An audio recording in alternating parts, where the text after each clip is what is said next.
श्रीमद् गोकुल चंद्रे त्रिभंग संदर्शितांग माधुर्ये गोपी नयन चकोरे व्रजराज किशोरे मतिर्मेस्तु पुष्टिमार्गे सर्वज्ञः करुणा रसपूरितः श्रेष्ठ फल प्रदाता च तस्मै श्री गुरवे नमः। અત્રે ઉપસ્થિત વેસ્ટર્ન કેનેડાના આ બધા ભાગ્યવાન વૈષ્ણવ, ખૂબ આનંદ થાય છે આપને બધાને ફરી ઝૂમના માધ્યમથી જોઈને. જેમ ગીતાબેને કીધું કે 2 વર્ષ પહેલા અમે આવ્યા હતા એડમન્ટન, કેલ્ગરી અને વેન્કુવર તરફ અમારી ટૂર હતી, તો એ સમયે આ બધાની મુલાકાત થઈ હતી. તો અને 2 વર્ષ પછી 2019માં આઈ ગેસ અમે આવ્યા હતા અને 2 વર્ષ પછી ફરી આ બધાને જોઈને ઝૂમના માધ્યમથી ઘણો આનંદ થાય છે અને ઘણા આનંદની અભિવ્યક્તિ કરું છું. અને આપણે બધા મળ્યા તો પણ કેવા સમયમાં મળ્યા? કોરોનાના સમયમાં, જ્યારે આજે સમસ્ત વિશ્વ કોરોનાથી વ્યાપ્ત છે ત્યારે આપણે બધા મળ્યા છે. અને જો વૈષ્ણવ, હું તો કહેતો હું ઘણી વખત કે કોરોના શબ્દ છે, હવે એનું તમે ઊંધું કરો ને તો શું થાય? કોરોના, ના રોકો. તમે કોરોનાનું ઊંધું કરશો તો એ થશે ના રોકો. અર્થાત ભલે કોરોના કેટલું પણ શક્તિશાળી હોય, ભલે એનામાં કેટલું પણ સામર્થ્ય હોય, પણ કોરોનામાં કદાપી એવું સામર્થ્ય નથી કે ભગવત ગુણગાન, ભગવત સત્સંગને એ રોકી શકે. એવું સામર્થ્ય કોઈનામાં પણ નથી, આ કોરોનામાં પણ નથી. અને તમે તો જુઓ કે ઉલટાનું વધ્યું છે ભગવત સત્સંગ કોરોનાના સમયમાં. મને તો આ પ્રસંગે મહાપ્રભુજીની સુબોધિનીજીની એક પંક્તિ યાદ આવે, 10મા સ્કંદની, કે અતિ ક્લેશ એવ ભગવદાગમનમ ન સ્વાસ્થ્ય. મહાપ્રભુજી આજ્ઞા કરે છે કે જ્યારે અતિ ક્લેશ થાય છે, જ્યારે જીવો પર દુઃખ પડે છે, ત્યારે જ એને ભગવાન યાદ આવે છે. સુખમાં એને ભગવાન યાદ આવતા નથી. તો એટલે હું તો આ સમસ્ત ઘટનાને એક સકારાત્મક રીતે લઉં છું કે આ કોરોનાના સમયમાં જે આપણે જોઈએ છે કે આટલા બધા વૈષ્ણવ ઝૂમના માધ્યમથી, ટીવીના માધ્યમથી, યુટ્યુબના માધ્યમથી જે વચનામૃતોનો લાભ લે છે, ઘરે સત્સંગનો લાભ લે છે, ઘરે સેવાનો લાભ લે છે, એ જાણીને મને ખૂબ જ આનંદ થાય છે. તો આપણે બધા જયારે એકત્રિત થયા છીએ ત્યારે હવે આપ બધાએ મારા સંબોધન ઉપર ધ્યાન આપ્યું હોય કે મેં સંબોધન આ બધાને શું કર્યું હતું, તો મેં કીધું હતું કે ઉપસ્થિત વેસ્ટર્ન કેનેડાના આ બધા ભાગ્યવાન વૈષ્ણવ. હવે જો ભાગ્યવાનમાં એવું છે કે દયારામભાઈ કરીને થઈ ગયા ગુજરાતમાં એક બહુ પ્રસિદ્ધ વૈષ્ણવ, આજથી લગભગ 200-250 વર્ષ પહેલા થયા, દયારામભાઈ કરીને. એમણે ગાયું હતું કે જગત જપે નૃપ નામ, રહ્યો જસ સઘળે ફેલી, પટરાણીનું નામ લહે જે રહે રંગ મહેલી. દયારામભાઈ કહે છે કે જગત જપે નૃપ નામ, નૃપનું નામ, રાજાનું નામ તો આખા જગતને ખબર હોય, આખા જગત જાણતો હોય કે એના ચરિત્ર કેવા, એનું રૂપ કેવું, એનું સ્વરૂપ કેવું. પણ પટરાણીનું નામ લહે જે રહે રંગ મહેલી. પટરાણીઓને એ જ ઓળખે છે જે રંગ મહેલમાં રહેતા હોય. મારું કહેવાનું તાત્પર્ય એ છે કે શ્રી કૃષ્ણને, શ્રીનાથજીને તો બધા જ જાણે કે ભાઈ શ્રીનાથજીની આવી લીલા, કૃષ્ણે માખણ ચોરી કરી, ગૌચારણ કર્યું. પણ મહાપ્રભુજી સ્વામિનીજી રૂપ શ્રી વલ્લભ અને એમના સિદ્ધાંતોને એ જ જાણી શકે કે જે પટરાણી, જે રંગ મહેલના જીવો. પટરાણીનું નામ લહે જે રહે રંગ મહેલી. તો એટલે હું આપ બધાને ખૂબ જ ભાગ્યશાળી માનું છું કે મહાપ્રભુજી આપના બધાનું સિલેક્શન કર્યું છે અને આપ બધા આ ઝૂમના માધ્યમથી ઉપસ્થિત થયા છો. જો ઉપનિષદોમાં 2 ઉપનિષદ છે, કઠોપનિષદ અને મુંડક ઉપનિષદ.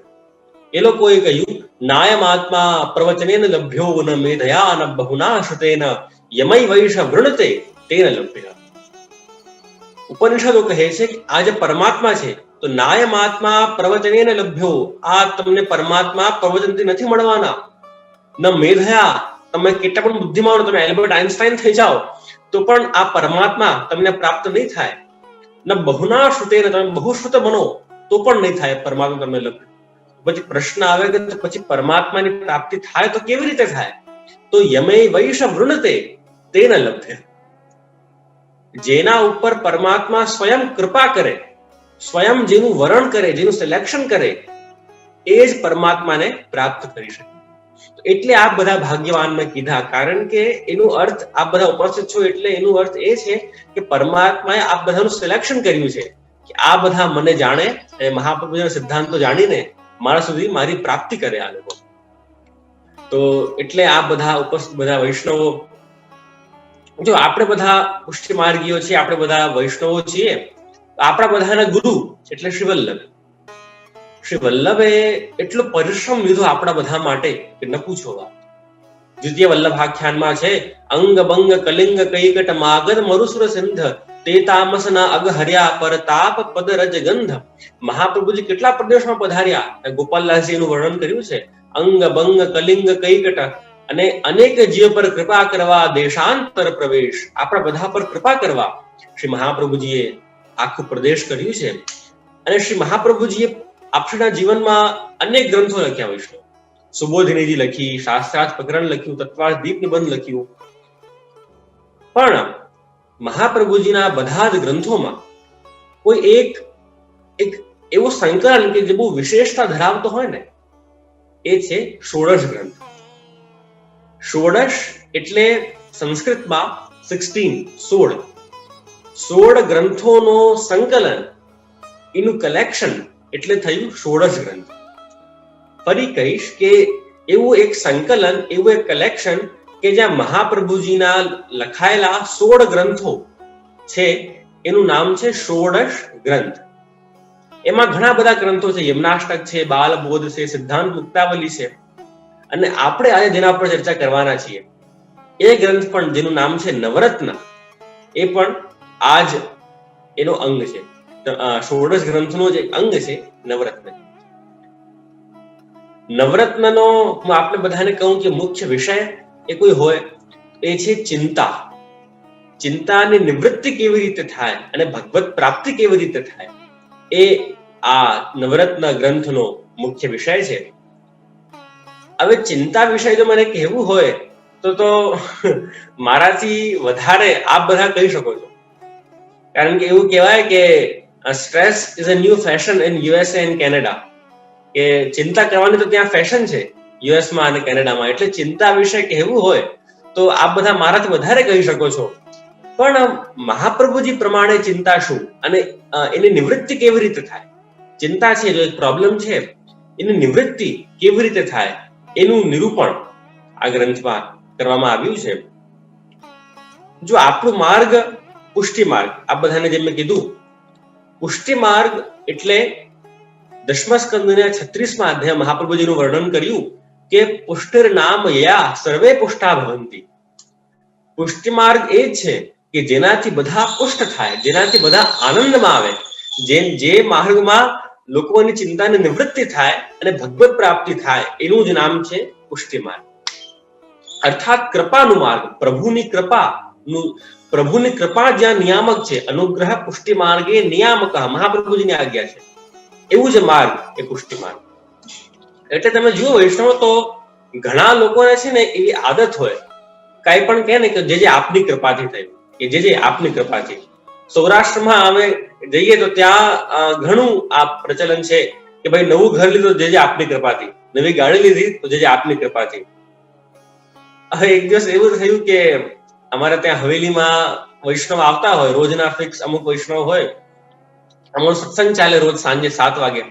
હવે એમાં એક નિત્ય સત્સંગી વૈષ્ણવ રોજ આવતા, પણ કોણ જાણે કેમ એ 8-10 દિવસથી અમને દેખાયા નહીં. હવેલીમાં 10 દિવસથી આવતા નહીં હતા. પછી હવે 10-11 દિવસ પછી જયારે આવ્યા તો ત્યારે મેં એમને પૂછ્યું કે એમનું નામ જિગ્નેશભાઈ હતું, કે જિગ્નેશભાઈ શું થયું, તમે આવતા નહીં હતા, ક્યાંક બહારગામ હતા? તો કે ના, બહારગામ તો નહીં હતો. તો કીધું કે કઈ અશુભ થયું હતું? તો કે ના, કઈ અશુભ નહીં થયું હતું. મેં કીધું કે કેમ પછી આવતા નહીં હતા તમે? તો કે જે આપની કૃપાથી મલેરિયા થઈ ગયું હતું. હવે આ વાતમાં કૃપા કહેવી કે નહીં કહેવી એ હવે તમારા ઉપર છોડું છું. એ એવી જ રીતે હું એક દિવસ ક્યાંક આજુબાજુના ગામ અંકલેશ્વર કે વલસાડમાં ગયો તો ત્યાં એક ભરતભાઈ કરીને એક વ્યક્તિ હતા. ભરતભાઈ સારા વૈષ્ણવ, અને મેં ભરતભાઈને પૂછ્યું કે કેમ છો ભરતભાઈ? કે જે એકદમ આનંદમાં. મેં કીધું કે કેમ છે પપ્પા? તો કે જે આપણે વાત પપ્પા તો પહોંચી ગયા 2 વર્ષ પહેલા. તો હવે આપની કૃપાથી પહોંચી ગયા, હવે એ તમારા ઉપર છે, તમે એને કઈ રીતે લો. પણ આ તો ખાલી એક વાત છે, આપણે કહીએ છીએ કે પુષ્ટિ માર્ગ કૃપાનું માર્ગ છે, એટલે આવું પણ થાય અમારી જોડે. ઠીક છે. હવે તો પુષ્ટિ માર્ગ એટલે પુષ્ટિર નામ યયા સર્વે પુષ્ટા ભવંતિ, જેનાથી બધા પુષ્ટ થાય, જેનાથી બધાને આનંદ થાય, એનું જ નામ છે પુષ્ટિ. જો પુષ્ટિ માર્ગમાં મહાપ્રભુજીની કૃપાથી મહાપ્રભુજી આપણને એ પરમ ચૈતન્ય પરમાત્મા, એ પરમેશ્વર આપણા ઘરે ઘરે પધરાવી દીધા, એ જ પુષ્ટિ માર્ગની શ્રેષ્ઠતા છે. જો રસખાનજીએ ગાયું કે શેષ ગણેશ મહેશ દિનેશ સુરેશ હું જાહી નિરંતર ગાવે, જાહી અનાદિ અનંત અખંડ અછેદ અભેદ સુબેદ બતાવે, નારદ સે શુક વ્યાસ રટે પછી હારે તો પુની પારણ પાવે, તાહી અહિર કી છોહરિયા છછિયા ભર છાછ પે નાચ નચા. આ રસખાનજીએ ગાયું છે. બોલો, રસખાનજી કેવી સુંદર વાત કરે છે કે શેષ ગણેશ મહેશ દિનેશ, આ મોટા મોટા દેવતાઓ જાહી નિરંતર ગાવે, એનું સતત જેનું ગુણગાન કરે છે. જાહી અનાદિ અનંત અખંડ અછેદ અભેદ સુબેદ બતાવે, જેનું વર્ણન વેદો કરે છે કે અનાદિ છે, અનંત છે. વેદો કહ્યું કે નેતિ નેતિ, તો એવા પરમાત્મા છે, એવા દુર્લભ, એવા દુર્ગેય પરમાત્મા છે કૃષ્ણ. અને નારદ સે શુક વ્યાસ રટે પછી હારે તો પુની પારણ પાવે, નારદજી થઈ ગયા, શુકદેવ થઈ ગયા, વ્યાસ થઈ ગયા, આ બધા એમના ગુણગાન કરી કરીને થાકી ગયા, છતાં એમનું પાર નહીં પામી શક્યા. એવા પ્રભુ પરમાત્માને તાહી અહિર કી છોહરિયા છછિયા ભર છાછ પે નાચ નચાવે, એવા પરમ ચૈતન્ય પરમાત્માને સાધારણ વ્રજની સ્ત્રી તાહી અહિર કી છો, અહિર જાતિની સ્ત્રીઓ છછિયા ભર છાછ પે નાચ નચાવે. એક પ્રભુ પધાર્યા એના ઘરે, તો પ્રભુએ કીધું કે મને ગોપી મને છાછ જોઈએ છે. તો એને કીધું કે પ્રભુ થોડો નૃત્ય કરીને દિખાવા તો આપકો છાછ દૂંગી. તો પ્રભુ એ પરમ ચૈતન્ય પરમાત્મા કે જેની કેવલ બ્રહ્મની મરોડથી સકલ બ્રહ્માંડના પ્રલય આવી શકે છે, એવા પરમાત્મા કેવલ એક ગોપીની એક છાછની મટકી માટે પ્રભુ નાચ્યા છે. વિચારો વિશ્વ. તો એ જ પુષ્ટિ માર્ગ છે. જો બીજા બધા ગુરુઓ તો છે ને જીવને ગોલોક સુધી લઈ જવાની વાત કરે કે ભાઈ તમે ફલાના યત્ન કરો તમને આ લોક મળશે, ફલાનું લોક મળશે. બીજા બધા ગુરુઓ તો જીવને ગોલોક સુધી લઈ જવાની વાત કરે, પણ જે ગૌલોકને જ ઘરે ઘરે લઈ આવે એનું તો નામ શ્રી વલ્લભ છે. જે ગૌલોકને જ ઘરે ઘરે પધરાવી દે, એડમન્ટનમાં, કેલગરીમાં, વેન્કુવરના ઘર ઘરમાં, એમનું તો નામ શ્રી વલ્લભ છે. બીજા બધા માર્ગોમાં તો ભક્ત છે એ ભગવાન પાસે સુખ માંગવા જાય કે ભગવાન મને ઘર આપી દો, મને ગાડી આપી દો, મને ફલાનું આપો. પણ જે માર્ગમાં ભગવાન ભક્ત પાસે સુખ માંગવા આવે એનું તો નામ છે પુષ્ટિમાં. ભોગ શ્રૃંગાર સુન મેરી મૈયા મોહે શ્રી વિઠ્ઠલનાથ કે હાથ કો ભાવે. પ્રભુ યશોદાજીને કહે છે કે તું તો મારાથી દહીં પણ છુપાવે છે, માખણ પણ છુપાવે છે, મને તો ગુસાઈજીના ઘરે જવું છે કે જ્યાં મને એ બધું જ પ્રેમથી લેવડાવે છે. ગુસાઈજીનું ઘર એટલે એવું ઘર કે જ્યાં ગુસાઈજીની મેળ, ગુસાઈજીની સેવા એ પ્રમાણે સેવા થતી હોય, એ ગુસાઈજીનું ઘર. અર્થાત કેવું તમે જુઓ, વિચારો વિશે તમે વિચારજો ક્યારેક ધ્યાનથી કે મહાપ્રભુજી કેવું એક રિવોલ્યુશન આપણા બધાના જીવનમાં લાગ્યા છે. એવા ગુરુ પ્રત્યે આપણને બધાને હંમેશા એક ગૌરવ હોવું જોઈએ.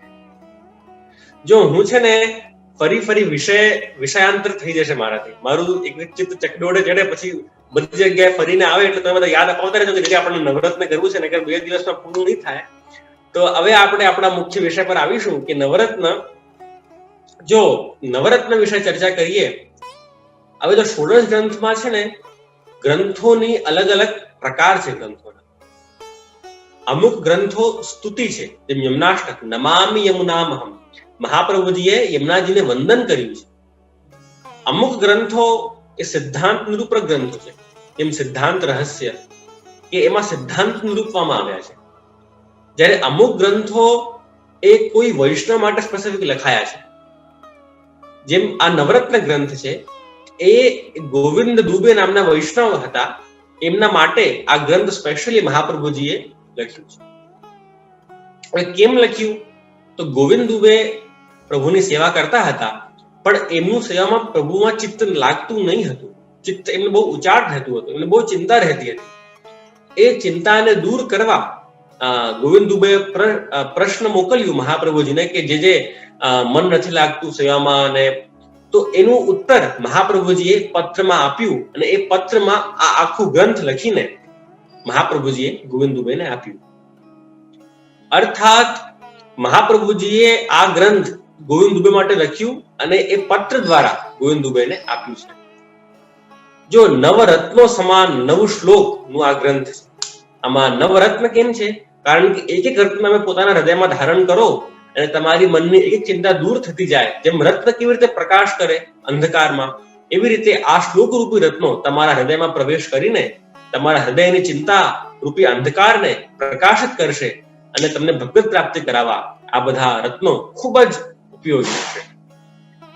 તો આપણે બધા પ્રવેશ કરીશું ગ્રંથમાં.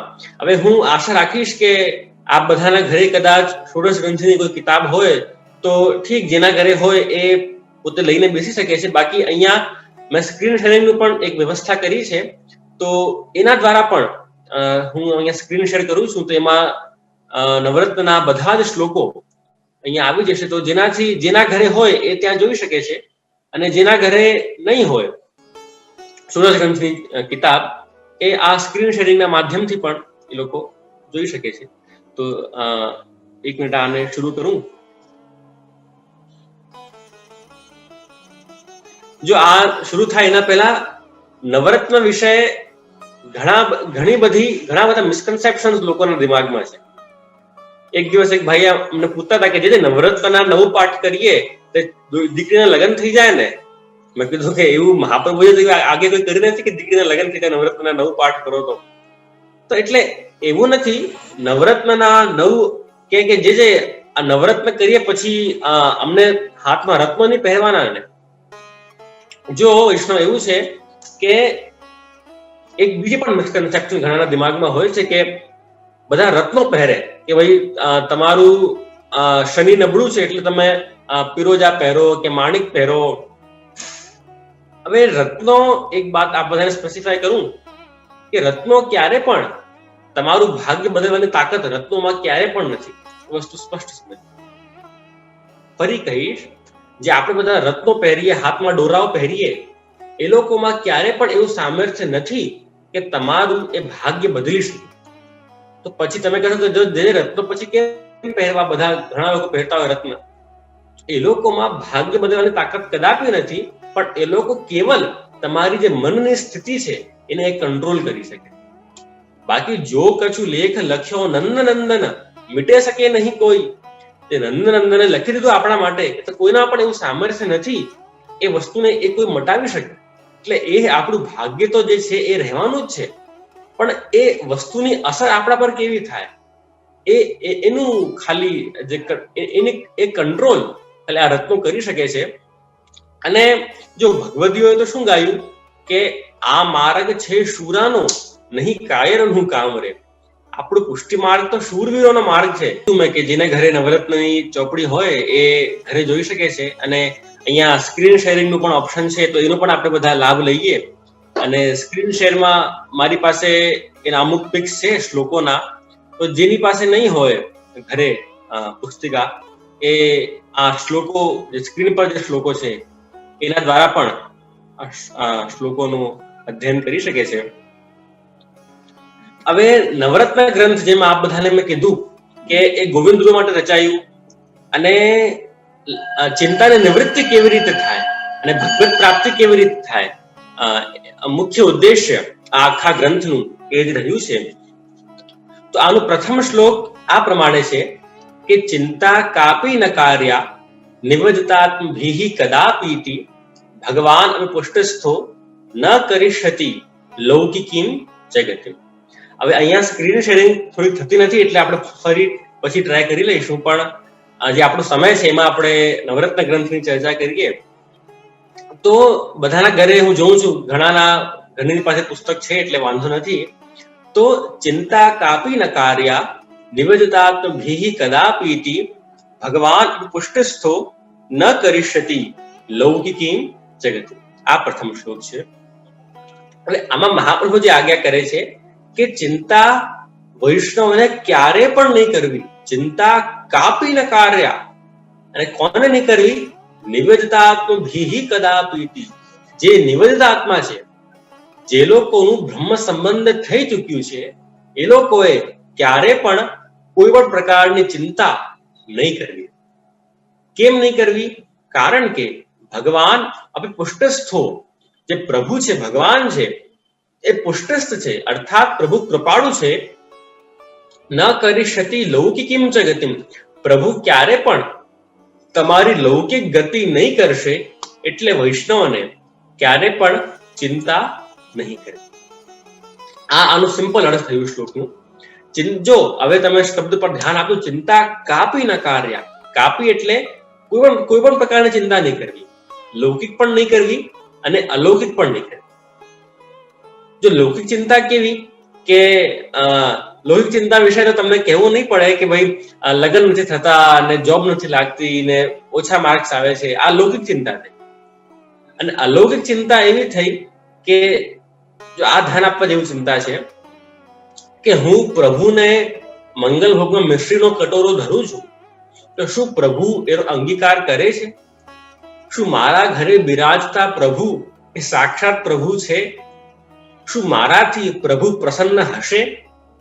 આવી બધી પ્રકારની ચિંતા, જે પ્રભુ સંબંધી ચિંતાઓ છે, એને કહેવાય અલૌકિક ચિંતા.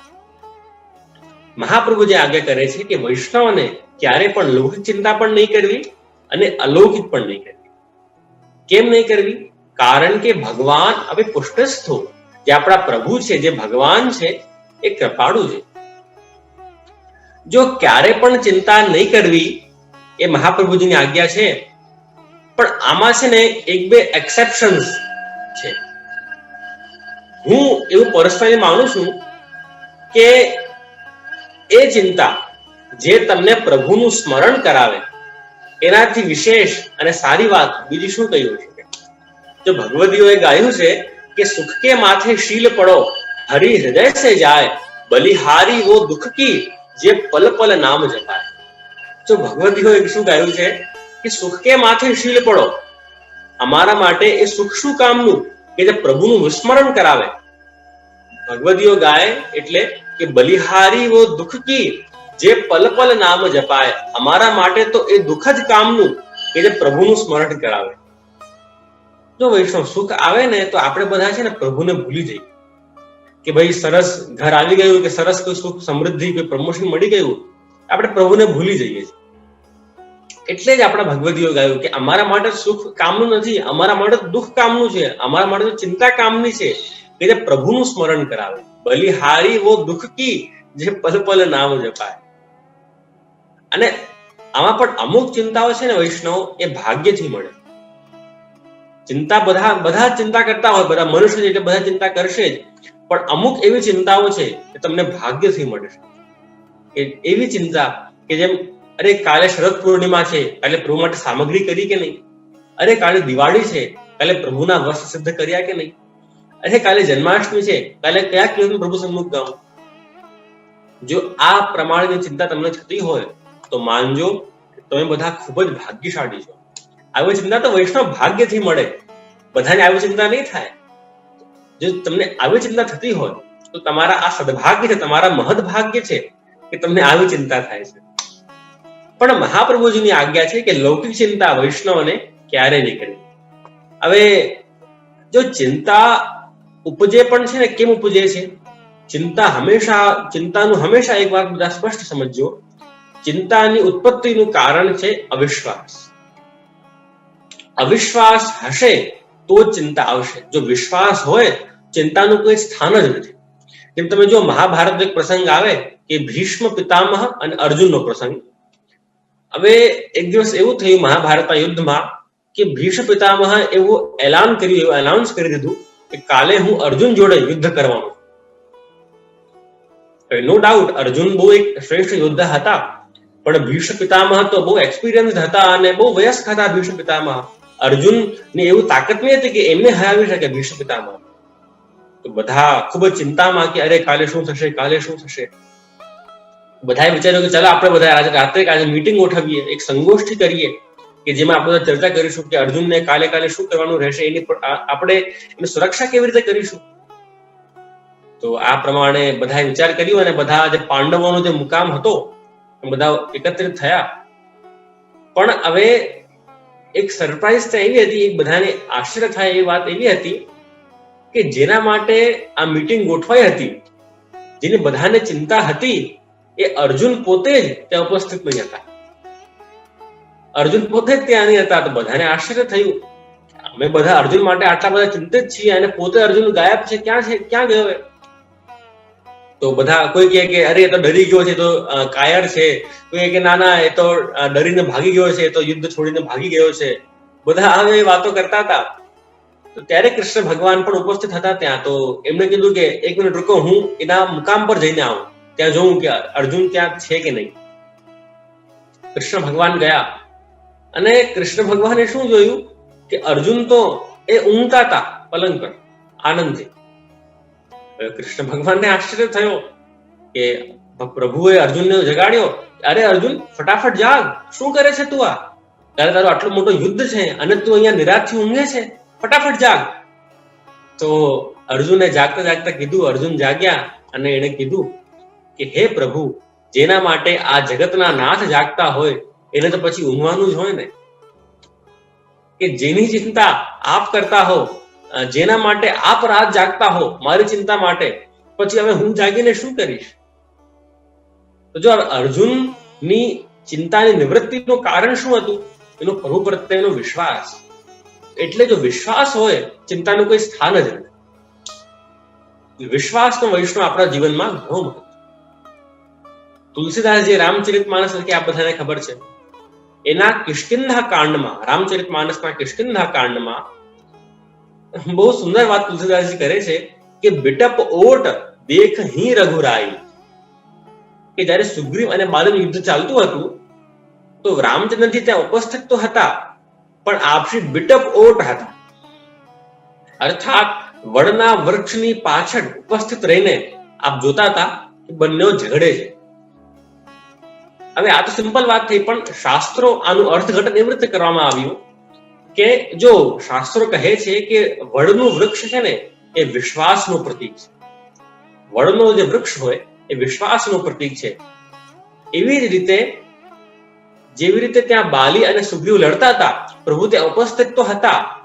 જ્યાં સુધી બંનેનો વિશ્વાસ ડગમગ થતો હતો, પ્રભુ ત્યાં બહાર પધાર્યા નહીં. પણ જ્યારે વિશ્વાસ સ્થિર થયો ત્યારે પ્રભુ બહાર પધાર્યા. તો આનું અર્થઘટન એવી રીતે કરવામાં આવ્યું કે પ્રભુ પણ આપણા જીવનમાં ઉપસ્થિત છે જ, પણ કેવલ એ વડના વૃક્ષની પાછળ, એ વિશ્વાસના પડદાની પાછળ જ પ્રભુ ઉપસ્થિત છે. જ્યાં સુધી આપણો વિશ્વાસ પ્રભુમાં ડગમગ છે કે પ્રભુ હશે કે નહીં હશે કોણ જાણે. આ ગોવિંદ બાબા કહેતો છે કે ભાઈ પ્રભુમાં માનો, ચિંતા નહીં કરો, પણ કોણ જાણે પ્રભુ હશે નહીં હશે. જ્યાં સુધી આવો ભાવ છે તો પ્રભુ ઉપસ્થિત છે, પણ એ વડના વૃક્ષની પાછળ ઉભા છે. જ્યારે તમારો વિશ્વાસ દ્રઢ થશે ત્યારે જ એ પ્રભુ વડની વૃક્ષની બહાર પધારશે, તમને દર્શન આપશે. તો એને તુલસીદાસજી કહ્યું કિષ્કિંધા કાંડમાં, રામચરિતમાનસમાં કે બિટપ ઓટ દેખ હી રઘુરાય. કે પ્રભુ આપણા બધાના જીવનમાં છે, પણ કેવલ એ વડના વૃક્ષની પાછળ છે. કેવલ એ વિશ્વાસના વૃક્ષની પાછળ ઉભા રહીને પ્રભુ આપણા સમસ્ત ક્રિયાકલાપો જુએ. એટલે જો તમને પ્રભુમાં વિશ્વાસ હોય, ચિંતા ક્યાંથી આવે? તમે જ કહો. આવી જ નહીં શકે ચિંતા, કોઈ સવાલ જ નથી. એટલે વૈષ્ણવને મહાપ્રભુજી આજ્ઞા કરે ક્યારે પણ ચિંતા નહીં કરવી. ચિંતા કાપી ન કાર્યા. કેમ નહીં કરવી? કારણ કે તમે નિવેદિત છો. તમે તમારું બધું જ પ્રભુને સોંપી દીધું છે. હવે તમે જ કહો, જો તમને એક ઉદાહરણ આપું કે તમારું કોઈ સ્કૂટર હોય. હવે ઇન્ડિયામાં સ્કૂટરો ચાલે, બાઇક ચાલે, તમારી કાર હોય, ચાલો. હવે આજથી 10 વર્ષ પહેલા તમે પોતાની કાર કોઈ બીજાને સોંપી દીધી હોય, તો તમે એને સેલ કરી દીધી હોય, તો શું તમે આજે ચિંતા કરો છો કે એમાં હવા છે કે નહીં? બોલો, નથી કરતા. શું તમે આજે એ ચિંતા કરો છો કે એમાં પેટ્રોલ છે કે નહીં? નથી કરતા. શું તમે આજે એ ચિંતા કરો છો કે એમાં બ્રેક ઓઇલ છે કે નહીં, એમાં એન્જિન ઓઇલ છે કે નહીં? કેમ નથી કરતા? કારણ કે તમે 10 વર્ષ પહેલા કોઈ બીજાને એ આપી દીધું છે. એવી જ રીતે તમે પોતાને, કૃષ્ણને, જ્યારે તમારું બ્રહ્મ સંબંધ થયું ત્યારે તમે કૃષ્ણને પોતાને સોંપી દીધું છે. હવે તમે કેમ ચિંતા કરો છો કે આ દેહમાં કેમ મલેરિયા આવે છે અને ડેન્ગ્યુ આવે છે અને કેમ આનાથી જોબ નથી થતી ને કેમ પૈસા નથી કમાવતો? હવે તમે કેમ ચિંતા કરો છો? તમારું છે જ નહીં.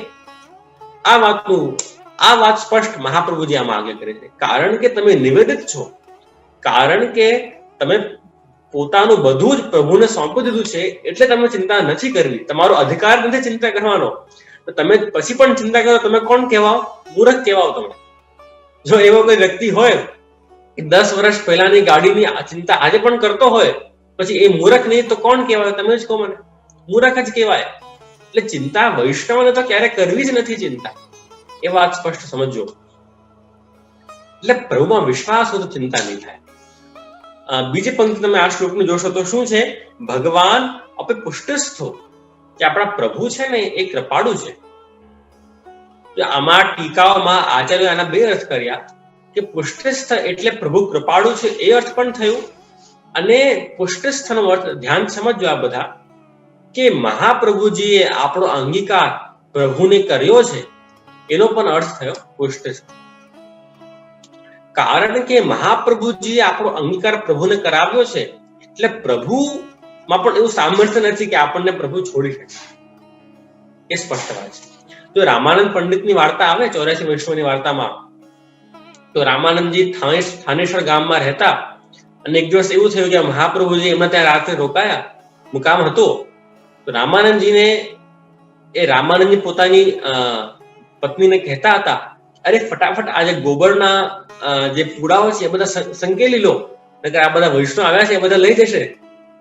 તો આ મહાપ્રભુજી આનું શ્રવણ કરી ગયા. મહાપ્રભુજીને મહાપ્રભુજી કુપિત થયા, એમને ક્રોધ આવ્યો મહાપ્રભુજીને, અને ત્યારે જ મહાપ્રભુજીએ રામાનંદનો ત્યાગ કર્યો, અને એ ગામનો પણ ત્યાગ કર્યો મહાપ્રભુજી. તો હવે ત્યાગ કર્યો એટલે રામાનંદજી બહુ દુરાચારી થઈ ગયા. પણ એક એમનામાં સારી ટેવ હતી કે એ જે પણ લેતા, પ્રસાદી લેતા, એ પ્રભુને અર્પિત કરીને જ લેતા. આમ જે પણ લેતા હોય એમ આમ બંધ કરે કે હે ગોવર્ધનધર આપ આરોગજો. એ એક જ સારી ટેવ એમનામાં રહી હતી, બાકી દુરાચારી થઈ ગયા થાય. હવે એક દિવસ એવું થયું કે બજારમાં જતા હતા રામાનંદજી, અને સારી જલેબી ત્યાં બનતી હતી, ગોળ ગોળ જલેબી ત્યાં બનતી હતી. તો રામાનંદજીએ ફરી એમની જે ટેવ હતી કે જલેબી ખરીદી અને કીધું કે હે ગોવર્ધનધર જલેબી આરોગજો. પ્રભુ આરોગી. હવે એ જ સમયે ત્યાં મહાપ્રભુજી ત્યાં જીતીપુરા ઉપસ્થિત હતા શ્રીનાથજીની સેવામાં. મહાપ્રભુજીએ રાજભોગ સરાવવા જ્યારે મહાપ્રભુજી પધાર્યા, તો આપશે જોયું કે શ્રીનાથજીના તો ઓષ્ઠ પર, મુખારવિંદ પર અહીંયા જલેબીનો ટૂક છે.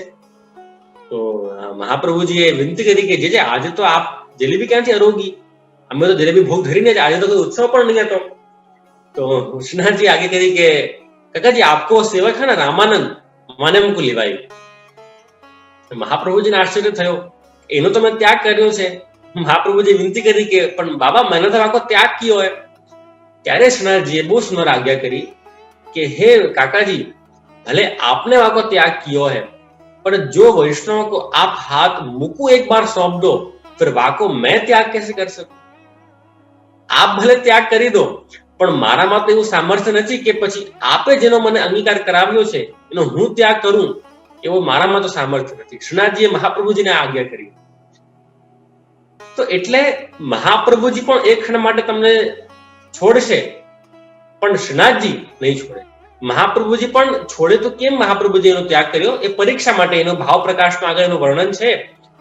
મહાપ્રભુજી તો એવા છે, કરગ અહીં કે છાંડે નહીં જિંદગી એસી ટેક શ્રી વલ્લભ, જિંદગી એસી ટેક. વલ્લભ શાખીમાં હરિરાયજીએ આ વાત સ્પષ્ટ પ્રતિપાદિત કરી છે કે આપણા મહાપ્રભુજી તો એવા છે, કરગ અહીં કે જેનો હાથ એક વખત મહાપ્રભુજીએ પોતાના હાથમાં લીધો, છાંડે નહીં, એને ક્યારે પણ મહાપ્રભુજી એનો ત્યાગ નહીં કરશે, એવી જેમની ટેક છે એ જ આપણા શ્રી મહાપ્રભુજી. એટલે કારણ કે આપણો અંગીકાર પ્રભુને મહાપ્રભુજીએ કરાવ્યો છે, એટલે વૈષ્ણવને ક્યારે પણ ચિંતા નહીં કરવી. આ વાત સ્પષ્ટ છે. અને આ પ્રમાણે જે પ્રથમ શ્લોક છે, ભગવાન અભિ પુષ્ટસ્થો ન કરીષ્યતિ લૌકિકીમ ચ ગતિમ, એ ક્યારે પણ આપણી લૌકિક ગતિ નહીં કરશે, એટલે વૈષ્ણવને ક્યારે પણ ચિંતા નહીં કરવી. આ પ્રમાણે પ્રથમ શ્લોક થયો.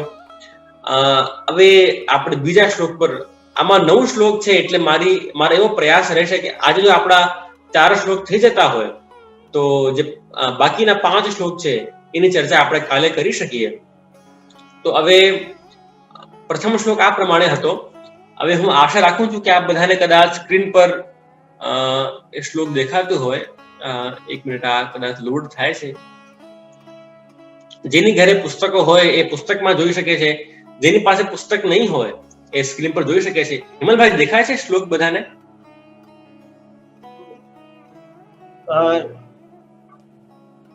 મને વિઝિબલ છે શ્લોક? મને વિઝિબલ થાય છે. હા, દેખાય છે. દેખાય છે ને? હા. તો આ બધા જોઈ શકો છો, આ બીજો શ્લોક છે. હવે હું એવી ઈચ્છા રાખીશ કે આપ બધા પણ ભલે મ્યુટ કરીને જ આ બધા પણ પોતાના ઘરે બોલો, જેનાથી આપણું પણ ઉચ્ચારણ શુદ્ધ થાય. તો હું જેમ બોલું એમ આપ બધા મારી પાછળ પણ બોલજો ઘરે. નિવેદનમ તુ સ્મર્તવ્યમ સર્વથા તાદૃશૈર જનૈ. બધા બોલજો.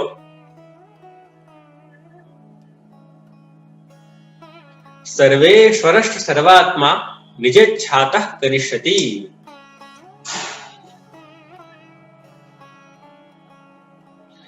સરસ. હવે આપ બધા આ શ્લોકમાં ધ્યાન આપશો તો મહાપ્રભુજી આજ્ઞા કરે છે કે નિવેદનમ તુ સ્મર્તવ્યમ. હંમેશા વૈષ્ણવને એ સ્મરણ કરવું છે, એ નિવેદિત છે. જે તમારી બ્રહ્મ સંબંધની જે અડધી 1 મિનિટ છે તમારી હશે અમુક વર્ષો પહેલા, જે તમારા ગુરુ ઉપસ્થિત થશે, પ્રભુ સન્મુખ જે તમે બ્રહ્મ સંબંધ લીધું, એક ક્ષણ આ બધાને વારંવાર એને આપણે બધાને યાદ કરવી છે પોતાના દિમાગમાં. એ મહાપ્રભુજીની આજ્ઞા છે. અને કેવી રીતે યાદ કરવી છે કે સર્વથા તાદૃશૈર જનૈઃ. હંમેશા જે તાદૃશીઓ છે, જે ભગવદીઓ છે, એના સંગથી અર્થાત સત્સંગ કરતી વખતે આપણે બધાને એ વાતનું હંમેશા એ વાતનું સ્મરણ રહેવું જોઈએ કે આપ નિવેદિત છો, આપના બધાનું બ્રહ્મ સંબંધ થઈ ચૂક્યું. કેમ? કારણ કે સર્વેશ્વરસ્ય સર્વાત્મા, કે જે સર્વના ઈશ્વર છે, જે સર્વાત્મા છે, એ હંમેશા પોતાની જ ઈચ્છાથી જ કરશે. એટલે વૈષ્ણવને ક્યારે પણ ચિંતા કરવાનો કોઈ સ્થાન જ નથી. આ વાતનું નિરૂપણ મહાપ્રભુજી કરે છે. જો આમાં પણ આ શ્લોક પણ અગત્યનો છે. આમાં એક બહુ સુંદર વાત મહાપ્રભુજીએ કરી કે હંમેશા નિવેદનનું સ્મરણ કરો. હંમેશા તમારી જે બ્રહ્મ સંબંધની ઘડી છે એને યાદ રાખો. જો આપણા ત્યાં જે જય શ્રી કૃષ્ણ કહેવાનો ક્રમ છે એ પણ આના કારણે જ છે. તમને વિચાર આવવો જોઈએ કે ભાઈ આ શું લોજિક છે કે ભાઈ ઉઠો ત્યારે જય શ્રી કૃષ્ણ, ઊંઘો ત્યારે જય શ્રી કૃષ્ણ, ઘરે જાઓ ત્યારે જય શ્રી કૃષ્ણ, બહાર નીકળો ત્યારે જય શ્રી કૃષ્ણ, ફોન ઉઠાવો ત્યારે જય શ્રી કૃષ્ણ. આ શું જય શ્રી કૃષ્ણ જય શ્રી કૃષ્ણ કેમ વારે ઘડી જય શ્રી કૃષ્ણ કરવું પડે છે? આનું એક કારણ આચાર્ય એવી આજ્ઞા કરે કે જય શ્રી કૃષ્ણ એ કહેવું છે તાકી આપણને દર વખતે એ સ્મરણ રહે કે ભલે આ મારી પત્ની છે, મારા પુત્ર છે, પણ એની પહેલા એ ભગવાનના સેવકો છે, એમની અંદર પણ પ્રભુ બિરાજે છે. અને ભલે મારો લૌકિક સંબંધ એમની જોડે હોય, પણ એનાથી પણ શ્રેષ્ઠ, એનાથી પણ ઉત્તમ એમના જોડે મારો અલૌકિક સંબંધ છે. એ વાત વારંવાર યાદ અપાવવા આ ભગવત સ્મરણનો ક્રમ છે. આ વાત આપણે બધા સમજવું. આપણે બધા જય શ્રી કૃષ્ણ કરીએ છીએ, પણ કેમ કરીએ છીએ એ જ ખબર નથી. કરીએ છીએ કારણ કે આપણને દર વખત એક ક્લિક થાય કે ભાઈ કાંઈ પણ હોય, પણ at the end of the day આ બધા પ્રભુના જ સેવકો છે. ભલે મારી પત્ની છે, ભલે મારા પુત્રો છે, ભલે મારા પપ્પા છે, પણ at the end of the day આ પ્રભુના જ સેવકો છે. એટલે એમની અંદરના પ્રભુને જાગૃત કરવા આપણે જય શ્રી કૃષ્ણ એમ કહીએ. તો એટલે નિવેદનનું સ્મરણ કરવું એ આ જ ક્રમ થયો ને. તો એટલે નિવેદનનું સ્મરણ કરવું. જો પુષ્ટિ માર્ગની એક વિશેષતા છે અન્ય માર્ગો કરતા, કે પુષ્ટિ માર્ગમાં છે ને આપણને કોઈ પણ વસ્તુ છોડવી નથી. સમજો આ વાત. બીજા માર્ગોમાં તો તમે જુઓ કે ભાઈ આ ઘર છોડી દો અને વૈરાગ લઈ લો અને સંન્યાસ જાઓ, હિમાલય પર જાઓ, તપસ્યા કરો. પુષ્ટિ માર્ગમાં ક્યારે પણ એવી આજ્ઞા મહાપ્રભુજી નથી કરી. પુષ્ટિ માર્ગની મુખ્ય સિદ્ધાંત એ છે કે આપણને બધું જ કરવું છે, પણ કેવલ પ્રભુને મધ્યમાં રાખીને આપણને બધું કરવું છે.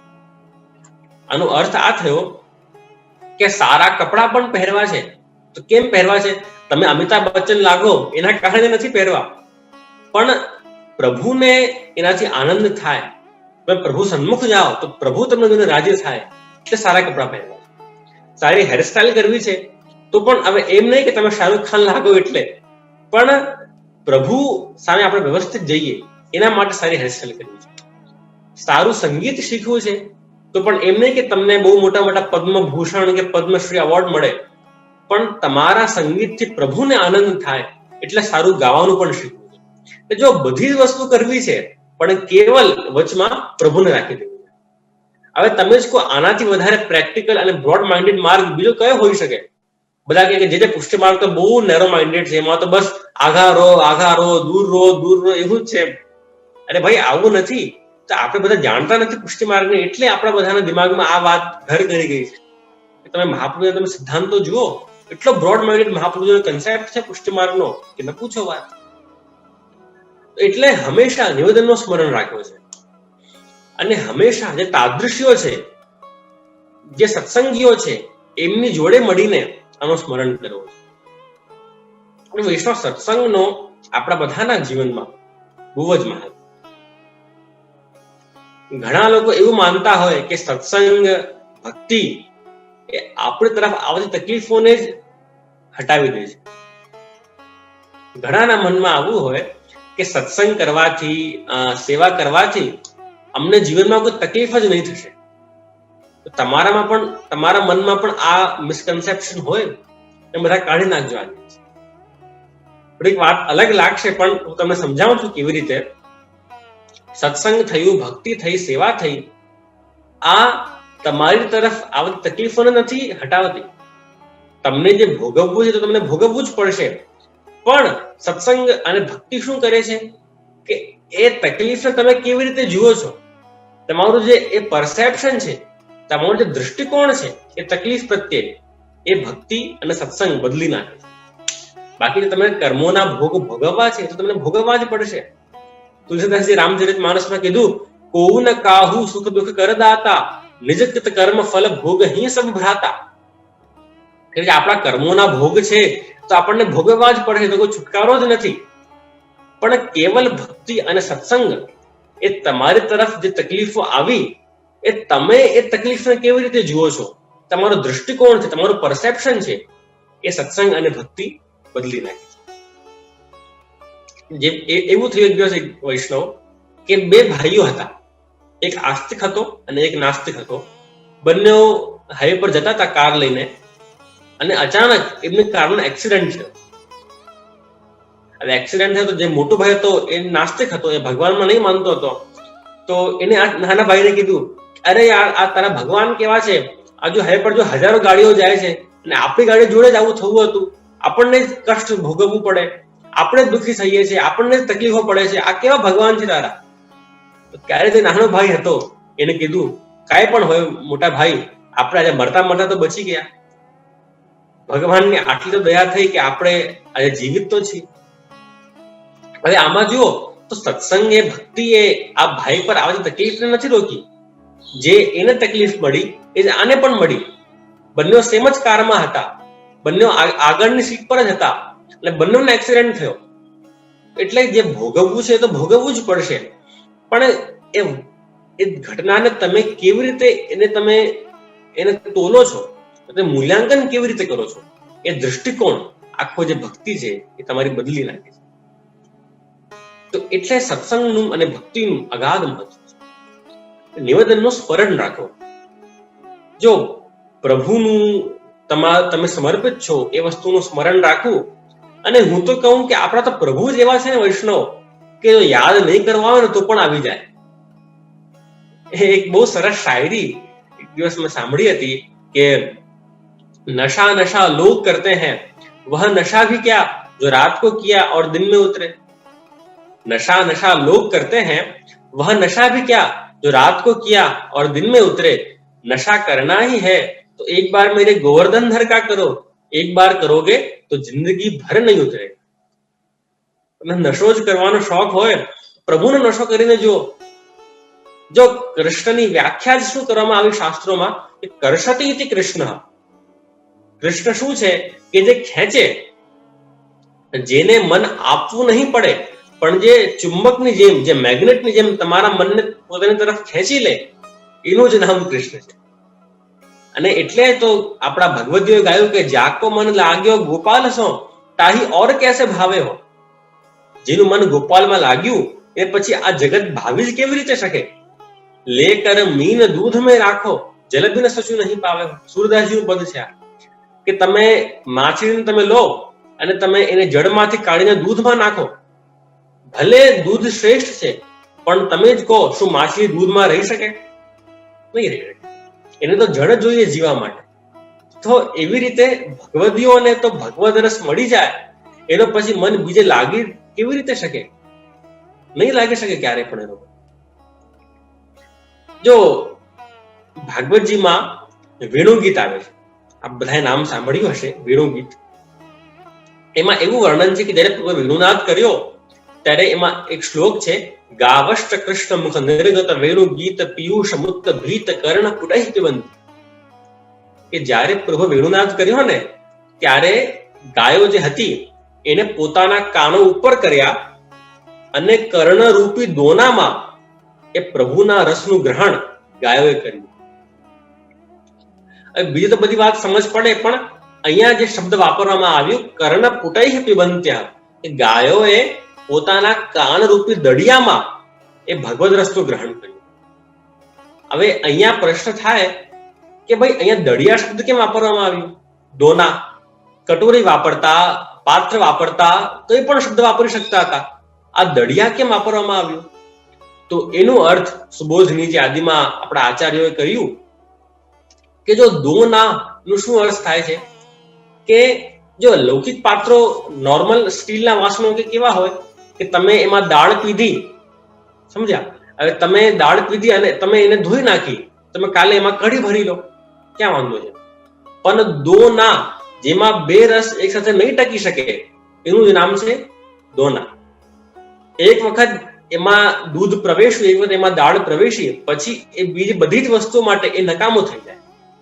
તો એવી રીતે એટલે અહીંયા દોના શબ્દ વાપરવામાં આવ્યું કે જેણે આ ભગવદ રસ એક વખત ગ્રહણ કરી લીધો પછી એ વ્યક્તિ બીજી બધી જ વસ્તુઓ માટે એ વ્યક્તિ કેવો થઈ જાય? એ નકામો થઈ જાય.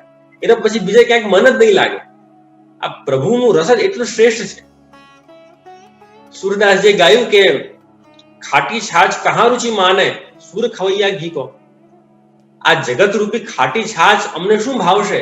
અમે સૂરદાસજીના સેવકો તો ઘીના પીવૈયાઓ છીએ. સુર ખવૈયા ઘી કો, અમે ગોવર્ધન ધરના સેવકો, અમે ઘીના પીવૈયાઓ છીએ.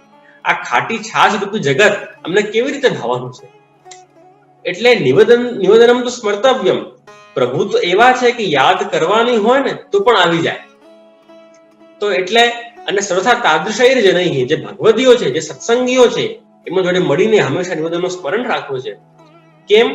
કારણ કે સર્વેશ્વર સર્વાત્મા, જે બધાના ઈશ્વર છે અને બધાના આત્મા એ પરમાત્મા છે, એ પોતાની ઈચ્છાથી જ બધું કરશે. તમારું ચાલવાનું નથી એટલે ચિંતા કરીને શું કરશો? પ્રભુ જેમ કરાવવાના છે એવી રીતે રહેવું છે. જાવદ રાખે રામ તાવદ રહીએ, સૂર્ય કે પ્રભુ સો કશું ન કહીએ, જ્યો રાખે ત્યો રહીએ. એ તમને જેવી રીતે રાખે છે એવી રીતે જ રહો. ખોટા તમે એમાં દોઢ પાછા નહીં કરો. મહાપ્રભુજી એમ આગે કરે છે કે ભાઈ આવું આમ કેમ થયું ને એમ કેમ થયું? પ્રભુ જેમ રાખે છે એમ રહો અને સુખથી રહો. તમારું ક્યાં કઈ વાંધો છે? તો એવી આજ્ઞા મહાપ્રભુજી બીજા શ્લોકમાં કરે છે. અને આ સાથે આપણે બધા ત્રીજા શ્લોક પર આગળ વધીશું. તો જેની ઘરે ચોપડી હોય એ પોતાના ઘરે એને જોઈ શકે છે, અને જેની ઘરે નહીં હોય એ આપણી જે સ્ક્રીન છે એમાં આ લોડ થાય છે, તો એમાં પણ આપ બધા જોઈ શકો છો. ત્રીજો શ્લોક પણ ખૂબ જ મહત્વનો શ્લોક છે, બહુ સુંદર શ્લોક છે. આપ બધાને દેખાતો હશે, હું આશા રાખું છું સ્ક્રીન પર. આ શ્લોક આ પ્રમાણે છે કે બધા મારી પાછળ બોલજો. સર્વેશામ પ્રભુ સંબંધો ન પ્રત્યેકમિતિ સ્થિતિ. ના બોલજો. અતોન્ય વિનિયોગેપી ચિંતા કા સ્વસ્ય સોપી છે.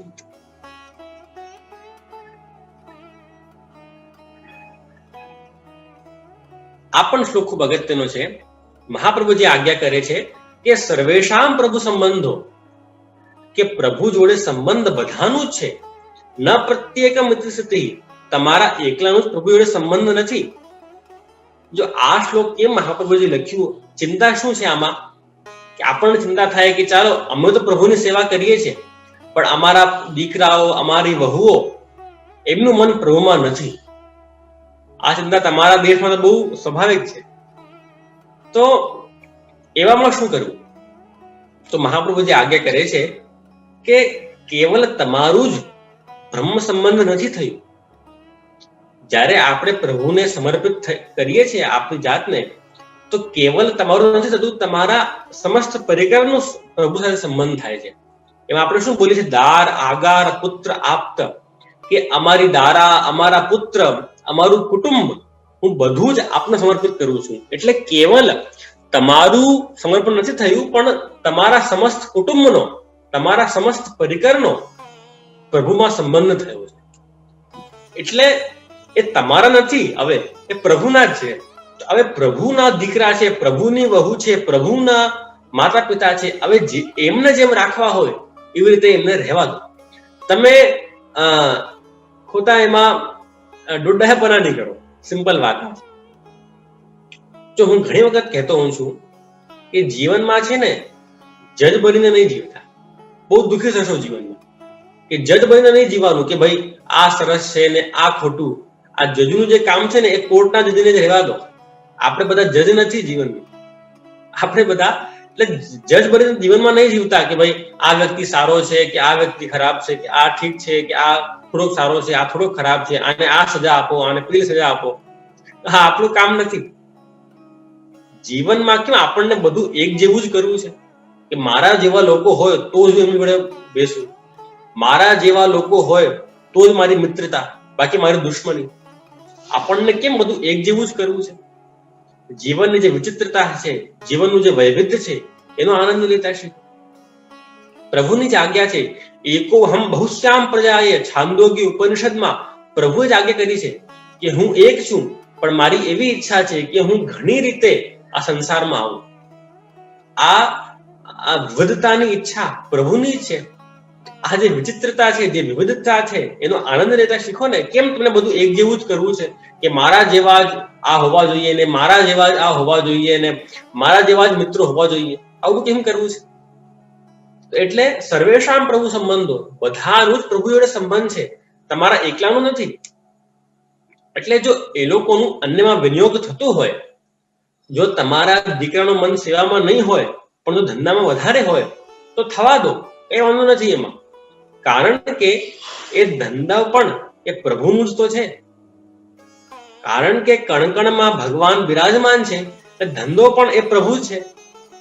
આ વાતને આમ સમજજો કે તમારા દીકરાનું મન ધંધામાં વધારે છે, જોબમાં વધારે છે, એ દીકરો પણ પ્રભુનો છે અને એ જે જોબ છે એ પણ પ્રભુની છે.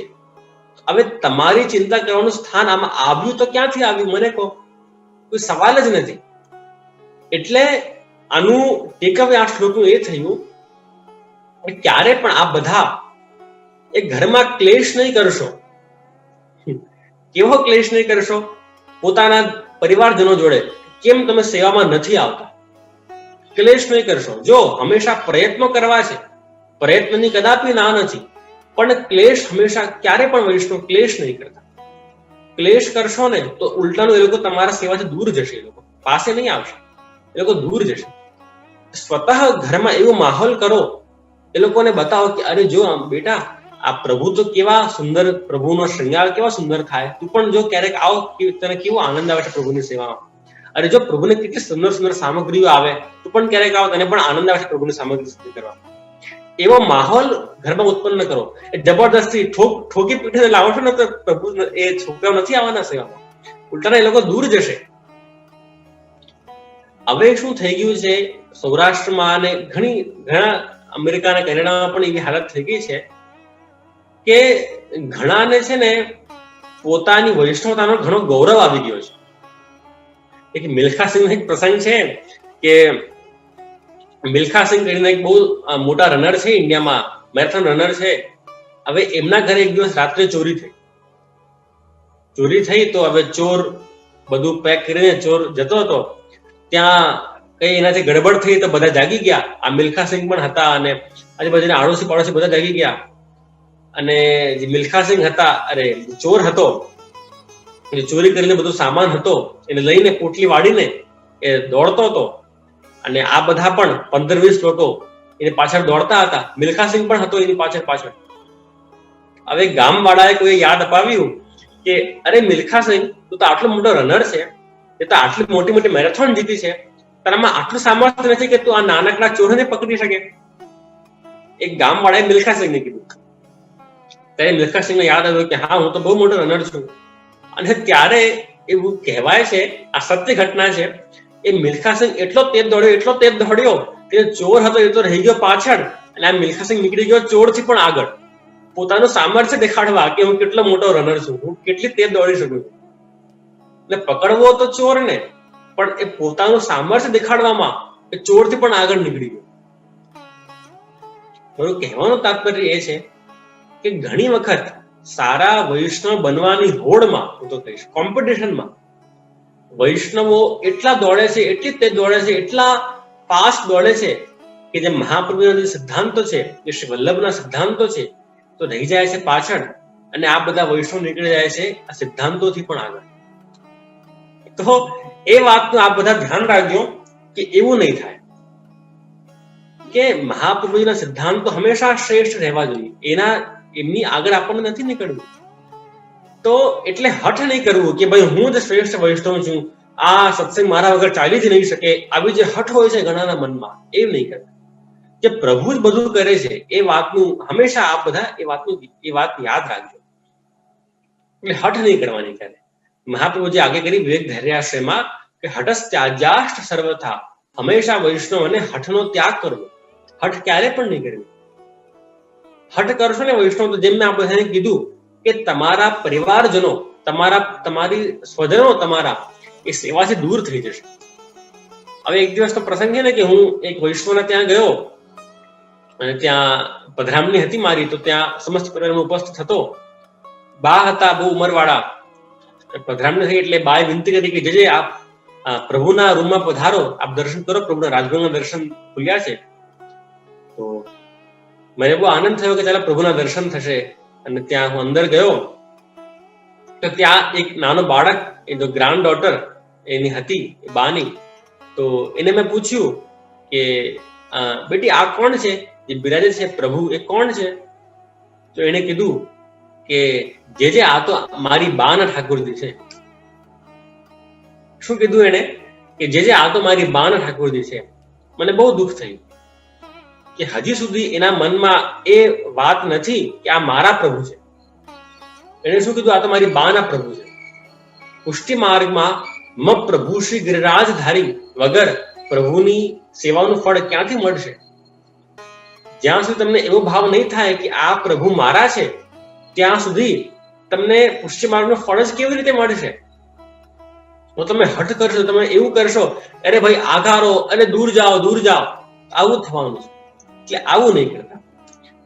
તો એટલે હઠ નહીં કરવી અને બધાને લઈને સેવા કરવી.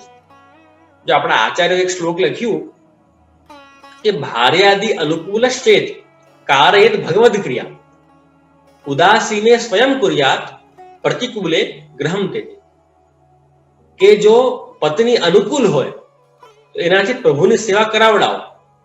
ઉદાસીને સ્વયં કુર્યાત, જો એ અનુકૂળ પણ નહીં હોય અને પ્રતિકૂળ પણ નહીં હોય તો તમે પોતે કરી લો. ઉદાસીને સ્વયં કુર્યાત. અને પ્રતિકૂળ હોય કે જો એ પ્રતિકૂળ હોય અર્થાત એ તમને સેવામાં એ ઉપયોગી નહીં થતા હોય, એવામાં ઘરનો ત્યાગ કરો.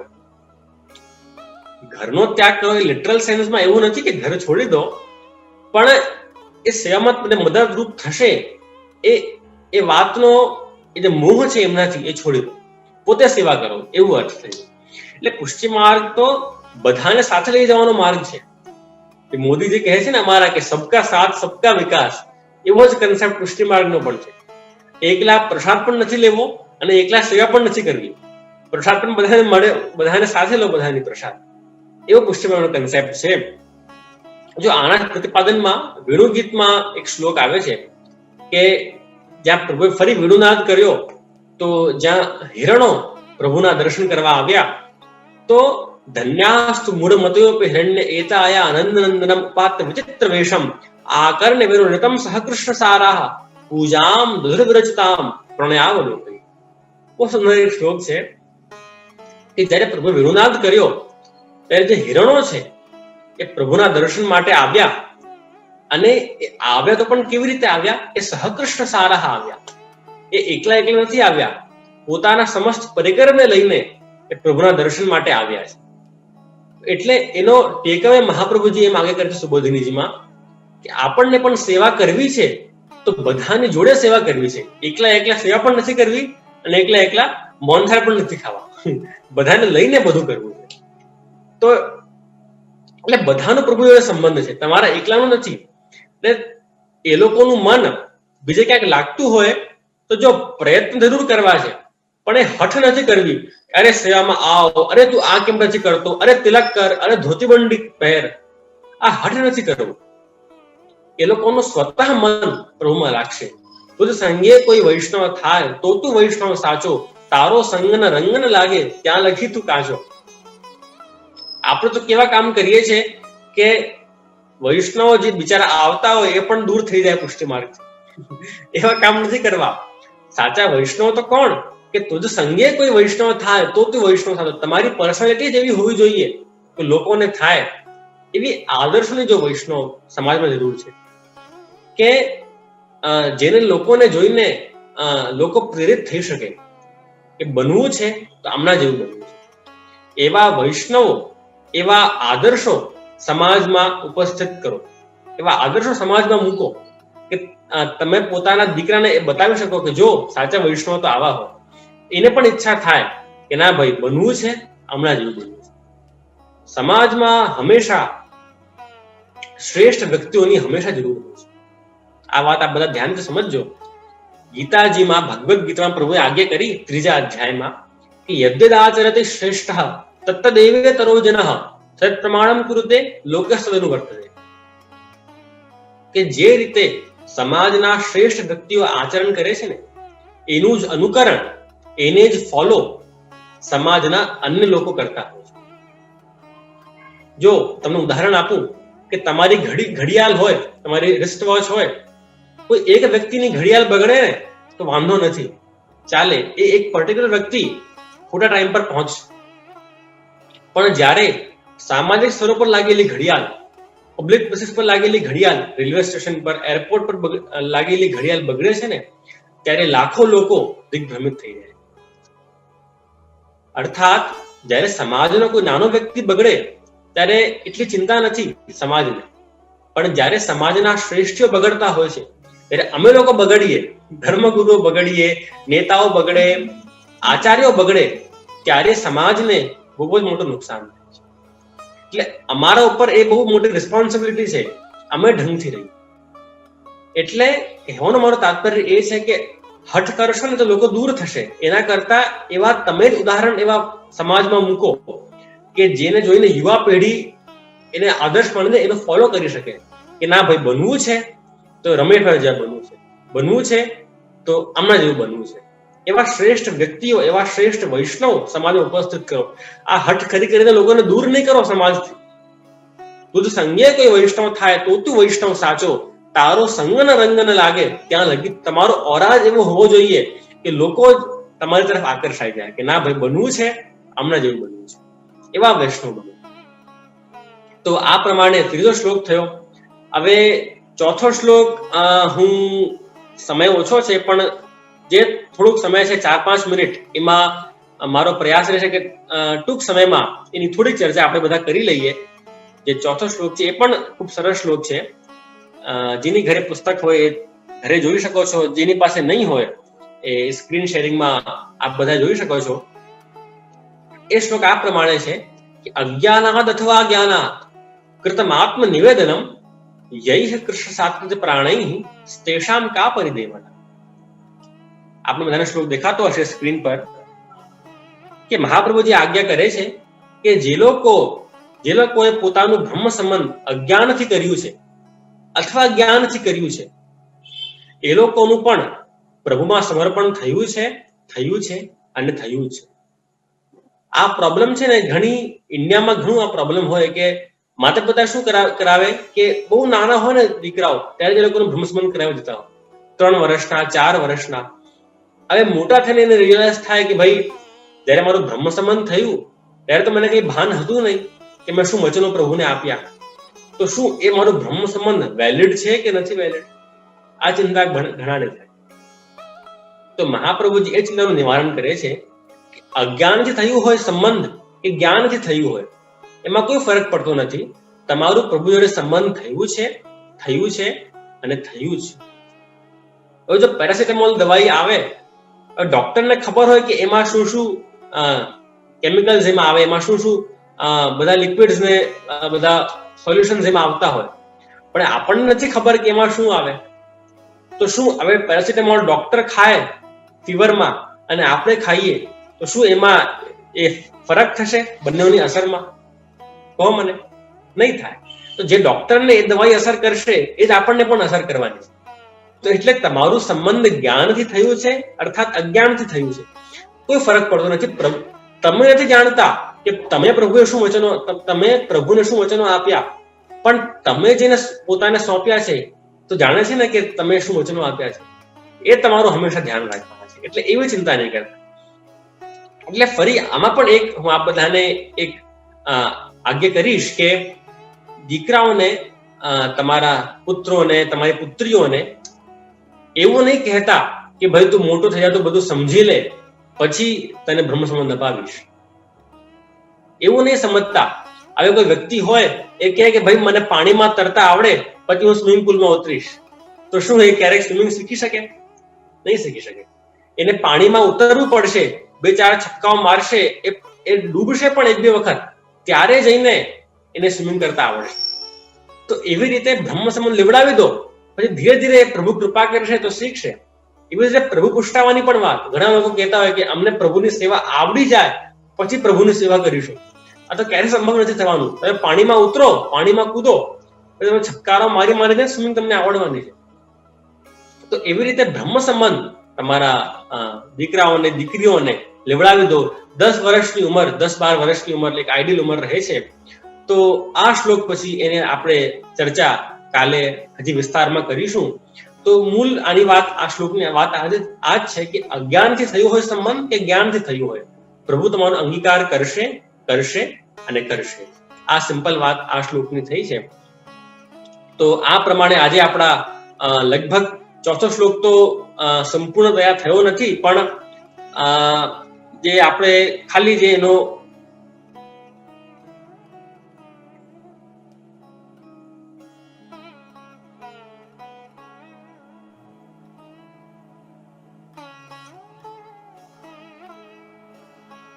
હેલો, અવાજ આવે છે ને મારો? હા. તો ચોથો શ્લોક એકદમ તો આપણો થયો નથી, પણ જે યત્કિંચિત આપણે પ્રયાસ કર્યા, તો આનાથી આગળની યાત્રા આપણે બધા કાલે એના ઉપર આગળ વધીશું. જો વૈષ્ણવ, એક વાત સ્પષ્ટ સમજજો, આ બધા હંમેશા તમને જીવનમાં છે ને આનંદ જોઈએ, તો તમને જીવનમાં શાંતિ જોઈએ, તો હંમેશા એક પ્રકારની ઊંચાઈ અપેક્ષિત છે, એક પ્રકારની હાઈટ અપેક્ષિત છે. આમ ફિઝિકલ હાઈટની વાત નથી કરતો, સમજની ઊંચાઈ, લાગણીઓની ઊંચાઈ, વ્યવહારની ઊંચાઈ જ્યાં સુધી તમારામાં નહીં હોય ને ત્યાં સુધી તમને શાંતિ નથી મળી શકવાની. એ વાત સ્પષ્ટ સમજો. હંમેશા જીવનમાં વિચારોની ઊંચાઈ બહુ જ જરૂરી છે. જો તમને ઉદાહરણ આપું કે તમે કોઈ જગ્યા પર જાઓ, માર્કેટ હોય ત્યાં તમે ઉભા હો ગ્રાઉન્ડ લેવલ પર, ત્યાં કેટલો હલ્લા થતો હોય, બધી આજુબાજુની બધી અવાજો આવતી હોય. અને એ જ તમારા કેનેડામાં કયું CN ટાવર છે ને, ટોરન્ટોમાં કે CN ટાવર છે કદાચ, એના ઉપર તમે જાઓ 90th ફ્લોર પર, 80th ફ્લોર પર, તો તમને કેવી એક શાંતિ લાગે. અર્થાત હંમેશા તમને જો શાંતિ જોઈએ તો તમને હંમેશા એના માટે ઊંચાઈ અપેક્ષિત છે. એ ઊંચાઈ ક્યાંથી આવશે? તો ભગવદ્ ગીતાના 18માં કે તમેવ શરણમ ગચ્છ સર્વભાવેન ભારત પ્રસાદાત પરામ શાંતિમ સ્થાનમ પ્રાપ્સ્યસી શાશ્વતમ.